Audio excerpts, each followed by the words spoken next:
Nagar Kurnool municipality పరిధిలోని 7వ వార్డులో మున్సిపల్ కమిషనర్ నరేష్ బాబు, జిల్లా కలెక్టర్ బాదావత్ సంతోష్ వారి సిబ్బంది జిల్లా collector Badavath Santosh digital family card సర్వేని ప్రారంభించారు. ఈ సందర్భంగా కలెక్టర్ మాట్లాడుతూ పైలట్ ప్రాజెక్టుగా ఎంపిక చేసిన ప్రాంతాల్లో ఎలాంటి లోపాలు లేకుండా డిజిటల్ ఫ్యామిలీ కార్డ్ సర్వే క్షేత్రస్థాయి పరిశీలన పూర్తి చేయాలన్నారు. ఎట్టి పరిస్థితుల్లోనే ఉదయం 10 గంటల నుండి సర్వే ప్రక్రియ మొదలు కావాలన్నారు. గ్రామంలో ఉన్న ప్రజలందరూ వారి వారి కుటుంబ సభ్యులకు తెలియపరుచుకుని ఆధారాలతో సిద్ధంగా ఉండాలని సర్వే బృందం వచ్చిన సందర్భంలో సర్వే నిర్వహణ సులభతరం అవుతుందన్నారు. ఫ్యామిలీ డిజిటల్ కార్డ్ సర్వే నిర్వహణ పరిశీలన కొరకు నాగర్ కర్నూలు జిల్లా ప్రత్యేక అధికారిగా రవిని ప్రభుత్వం నియమించిందని తెలిపారు. ఈ సర్వే నిర్వహణకు వచ్చిన బృందాలకు ప్రజల వారి కుటుంబాలకు సంబంధించిన అన్ని వివరాలను అధికారులకు సమగ్రంగా అందజేయాలని చెప్పారు. ఈ డిజిటల్ ఫ్యామిలీ కార్డు సర్వేకు విజయవంతంగా నిర్వహణకు అధికారులకు ప్రజలు సహకరించాలన్నారు. ఆమన్గల్ నుంచి మున్సిపాలిటీ ఆమన్గల్ నుంచి ఒక విటాయిపల్లి లేదా ముస్తోద్పల్లి అనుకున్నాం. ఇప్పుడు విటాయిపల్లిలో ఆ కార్యక్రమం జరుగుతూ ఉంది. దీని యొక్క ఉద్దేశం ఈ డిజిటల్ ఫ్యామిలీ కార్డు ఇవ్వడంలో తెలంగాణ ఫ్యామిలీ డిజిటల్ కార్డు మరి ఫ్యామిలీ మెంబర్స్కు అనుకూలంగా ఉండే విధంగా, ప్రభుత్వానికి కూడా ప్రతి ఇన్ఫర్మేషన్ ఉండే విధంగా, ఏదైనా సంక్షేమ పథకాలు వచ్చినప్పుడు ఏ విధంగా సెలెక్ట్ చేయాలి, ఎవరికి ఎంతమంది ఉన్నారు ఏంటి అనేది కూడా మరి అందులో క్లియర్గా ఉంటుంది. కాబట్టి డిజిటల్ కార్డు ఆ ఐడి మనం జస్ట్ ఆ నెంబర్ను మనం కంప్యూటర్లో పెట్టి చూసినట్లయితే ఇమీడియట్గా అందులో కంప్లీట్ డీటెయిల్స్, ప్రతి ఒక్క వ్యక్తి యొక్క డీటెయిల్స్ ఉంటుంటాయి.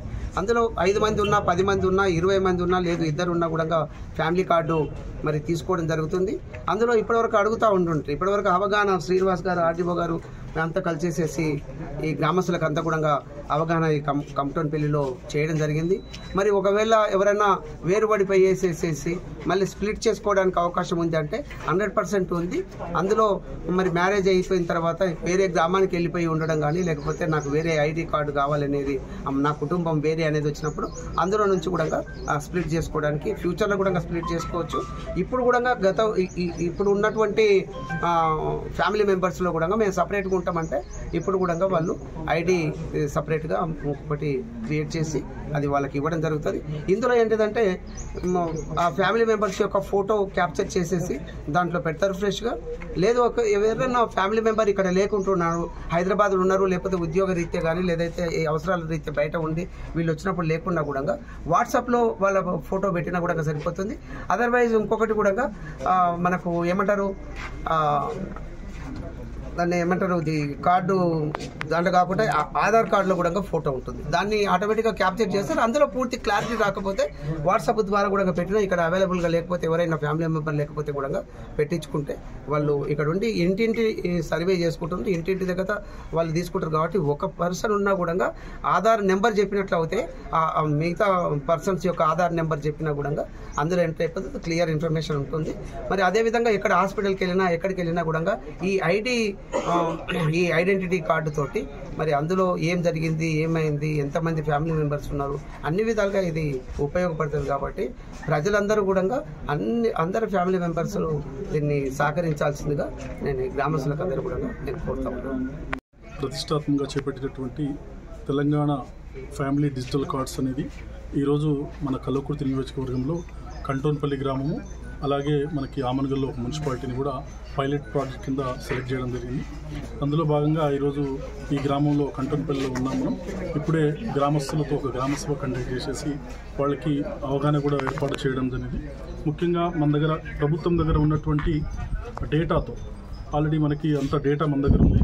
సో ఇక్కడ ఉన్నటువంటి వెరిఫికేషన్ ఆఫీసర్స్ అయితే ఉన్నారో టీమ్స్ ఫామ్ చేసినాం. వాళ్ళు ప్రతి ఇంటికి వెళ్ళి ఆ డేటాలో ఉన్నటువంటి యొక్క విషయాలన్నీ కూడా ఆ డేటాలో కరెక్ట్ ఉంటేనేమో కరెక్ట్గా చేసుకుంటారు. ఇంకేమైనా కరెక్షన్ చేసుకోవడానికి కూడా స్కోప్ ఉంది దాంట్లో. అలాగే ఆ ఫ్యామిలీలో ఎవరైనా చనిపోయినా కూడా, లేకుంటే ఇంకేమైనా కొత్త మెంబర్ని యాడ్ చేయాలన్నా కూడా, అలాగే ఇంకేమైనా పెళ్లి చేసుకొని కొత్తగా ఫ్యామిలీ ఉంటే వాళ్ళని స్ప్లిట్ చేయడానికి కూడా అవకాశం ఉంది. దాంట్లో ముఖ్యంగా మనకి ఉమెన్కి హెడ్ ఆఫ్ ద ఫ్యామిలీగా ఉంటుంది. కాబట్టి ఈ యొక్క కార్డు ఫ్యూచర్లో మనకి మెడికల్ పరంగా కావచ్చు, సంక్షేమ పథకాలకు కావచ్చు మంచి బాగుంటుంది. కాబట్టి అందరు గ్రామస్తులు సహకరించి ఈ రోజు నుంచి పైలట్ ప్రాజెక్టు రేపు 8వ తారీఖు వరకు ఉంటుంది. సో 8వ తారీఖు వరకు ఎక్కడ కూడా తప్పులు చేయకుండా చూసుకున్నట్లయితే ఈ పైలట్ ప్రాజెక్ట్లో ఉన్నటువంటి ఏమైనా మిస్టేక్స్ కానీ ఇంకేమైనా ఉంటే నెక్స్ట్ అప్డేట్స్ గవర్నమెంట్కి సబ్మిట్ చేసి అయిన తర్వాత మళ్ళీ కరెక్షన్స్ ఏమైనా ఎంటైర్ కాన్స్టిట్యున్సీలో చేయడానికి మనకి నెక్స్ట్ రాష్ట్ర ప్రభుత్వం డెసిషన్ తీసుకున్న తర్వాత అవి కూడా చేయడం జరుగుతుంది. కాబట్టి ఈరోజు ఇక్కడి నుంచి స్టార్ట్ చేస్తాం.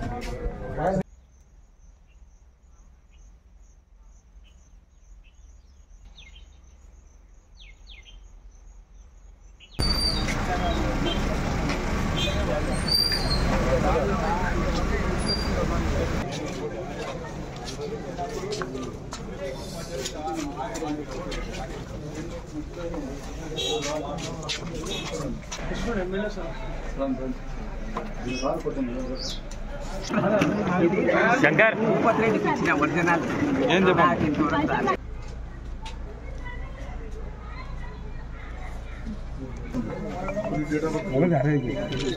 ఇప్పుడు మీరందరూ ఇంతవరకు గతంలో ఉన్నది ఇన్ఫర్మేషన్ వీళ్ళ దగ్గర ఇప్పుడు గవర్నమెంట్ దగ్గర ఉన్నదంటే పేరు ఇంటి పేరు తప్ప ఫోన్ నెంబర్ చేంజ్ చేయండి. 9 నెంబర్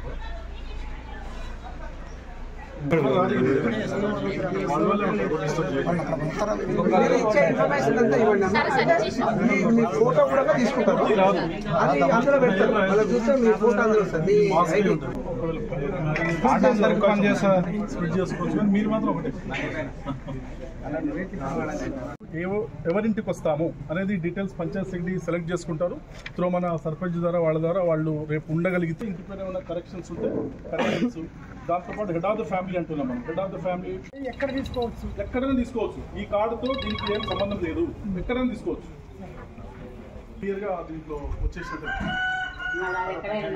ఎక్కడైనా స్టేట్ మొత్తానికి ఆల్రెడీ దీంట్లో ఏమవుతుందంటే ఫ్యామిలీ డీటెయిల్స్తో పాటు ఎవరికి ఏం ఖర్చు ఇచ్చేది లేదు. మేము ఆల్రెడీ ఇచ్చేస్తాం డీటెయిల్స్. మీరు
దాంట్లో కరెక్షన్స్ చేస్తున్నారు. దాంట్లో కరెక్షన్స్ మొత్తం బ్లాంక్ మన పీడిఎఫ్ ఇక్కడ డౌన్లోడ్